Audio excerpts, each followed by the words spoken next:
Hello, and welcome to another How-To with HASS. Today we're going to go over how to use the optimization feature in HASS 2021.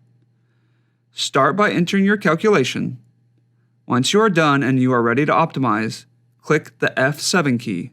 From here, you will have the option to save your file under a new name.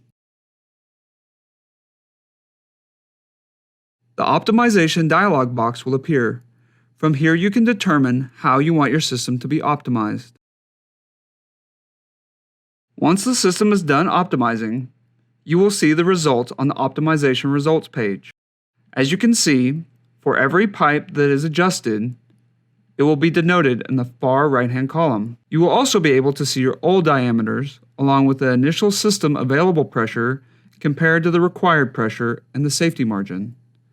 Then you will see the new system available pressure compared to the new required pressure and the new safety margin. To see your actual calculation, click the next arrow. If you found this video helpful, please click the like button below. Also consider subscribing to our channel for more tips and tricks on how to use HASS.